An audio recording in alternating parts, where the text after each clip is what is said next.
हम सब देख रहे हैं कि दुनिया कितनी तेजी से बदल रही है ना? ऐसा लग रहा है जैसे जो नियम कल तक चलते थे वो आज काम ही नहीं कर रहे। तो आज की इस चर्चा में हम यही समझने की कोशिश करेंगे कि इस उथल-पुथल वाले माहौल में दुनिया की बड़ी शक्तियां और खासतौर पर भारत अपना रास्ता कैसे बना रही हैं। ये शब्द ये आज की दुनिया की हकीकत को बिल्कुल सटीक तरीके से बयां करते हैं। देखिए, बात ये नहीं है कि थोड़ा बहुत बदलाव आ रहा है। नहीं, ये एक बहुत ही बुनियादी, एक फंडामेंटल चेंज है। आज जो उथल-पुथल हम देख रहे हैं वो सच में अलग है, क्योंकि ये पूरी ग्लोबल व्यवस्था की नींव को ही हिला रही है। तो चलिए शुरू करते हैं हमारे पहले हिस्से से। हम असल में एक ऐसे दौर में जी रहे हैं जहां ग्लोबलाइजेशन के जो पुराने कायदे कानून थे वो अब खत्म हो रहे हैं और एक बिल्कुल नया खेल शुरू हो चुका है, जिसके नियम अभी लिखे ही जा रहे हैं। पहले दुनिया का एक सीधा सा सिद्धांत था, इकोनॉमिक एफिशिएंसी। मतलब जहां जो चीज सबसे सस्ती बने वहीं बनाओ और खरीद लो। लेकिन अब गेम बदल गया है। अब राष्ट्रीय सुरक्षा, आत्मनिर्भरता, ये सब बातें ज्यादा जरूरी हो गई हैं। हम एक तरह से खुलेपन से मजबूती की तरफ जा रहे हैं, जहां हर देश सबसे पहले अपनी सप्लाई चेन को सुरक्षित करना चाहता है। तो ये रणनीतिक वैश्वीकरण आखिर है क्या? जरा सोचिए। अब एनर्जी, टेक्नोलॉजी, यहाँ तक कि डेटा, ये सबसे व्यापार की चीजें नहीं रह गई हैं या पावर के हथियार बन चुके हैं। कोई भी देश दूसरे देश पर अपनी निर्भरता का इस्तेमाल एक हथियार की तरह कर सकता है। मतलब अब देश सिर्फ कंपटीशन नहीं कर रहे, बल्कि एक दूसरे पर हावी होने की, बढ़त बनाने की कोशिश कर रहे हैं। और इस नई दुनिया में क्या हो रहा है? देश नए नए ग्रुप्स, नए नए गठबंधन बना रहे हैं। और इसका सबसे बड़ा उदाहरण है ब्रिक्स का उभरना। और हाल ही में उसका जो विस्तार हुआ है वो दशकों से चली आ रही पुरानी वर्ल्ड ऑर्डर को एक सीधी चुनौती है।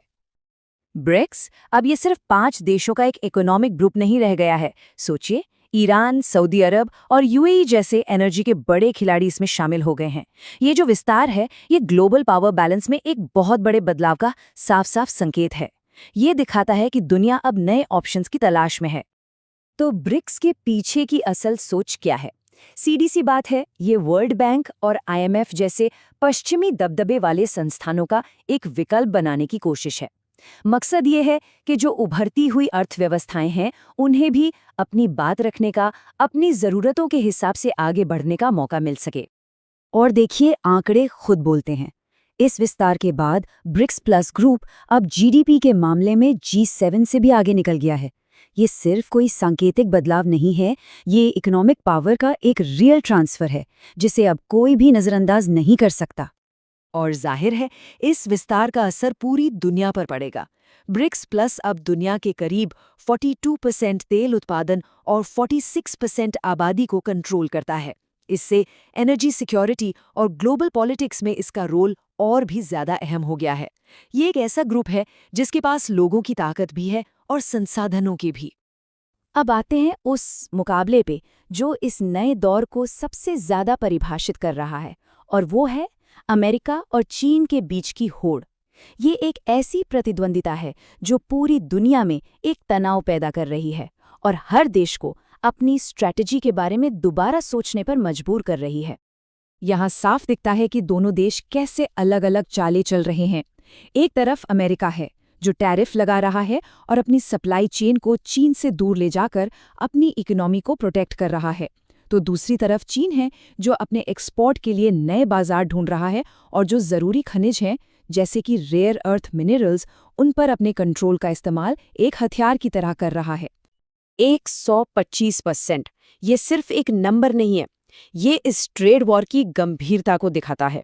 ये कोई छोटी मोटी नोकझोंक नहीं थी, ये एक बड़ा आर्थिक टकराव था जिसमें दोनों तरफ से अरबों खरबों डॉलर के सामान पर इतने भारी टैरिफ लगाए गए कि पूरी दुनिया की इकॉनमी हिल गई।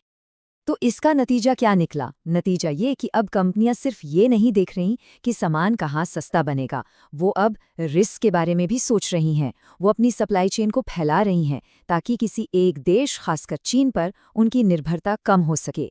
चाइना +1 स्ट्रैटेजी का नाम तो शायद सुना ही होगा, ये वही है।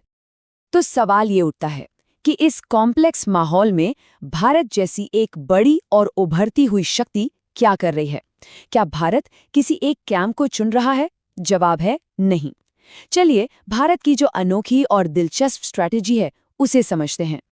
भारत की रणनीति को कहते हैं मल्टी अलाइनमेंट, मतलब किसी एक कैंप में फंसने के बजाय सबसे बनाकर चलना, पश्चिम के साथ भी जुड़ना, रूस के साथ भी रिश्ते बनाए रखना और एशिया में अपनी पार्टनरशिप को भी मजबूत करना।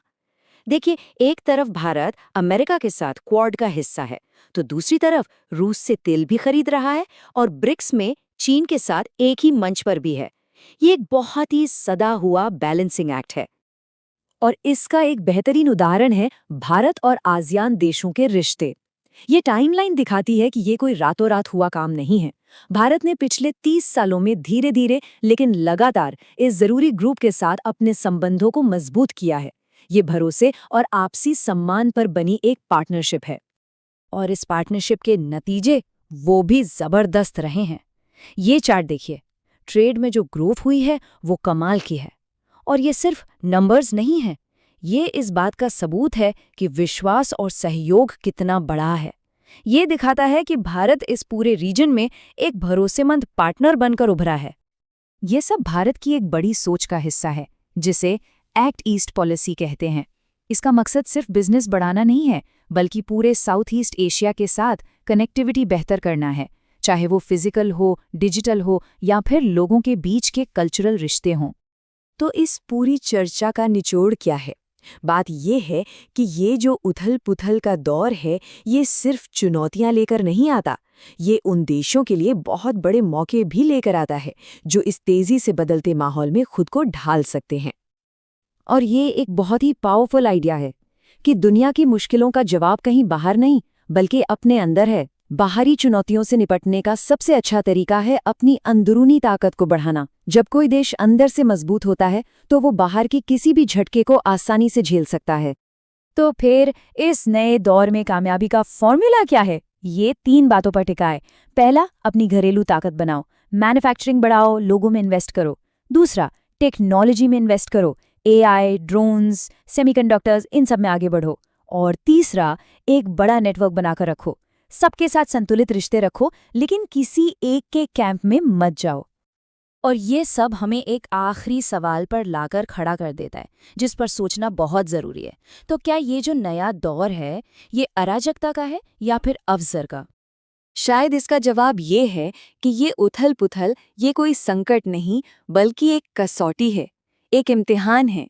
ये एक मौका है उन देशों के लिए जो इस बदलाव को अपना सकते हैं, अपनी ताकत बढ़ा सकते हैं और इस अनिश्चितता को ही अपने लिए एक फायदे में बदल सकते हैं। भविष्य उन्हीं का है जो इस चुनौती को स्वीकार करने के लिए तैयार हैं।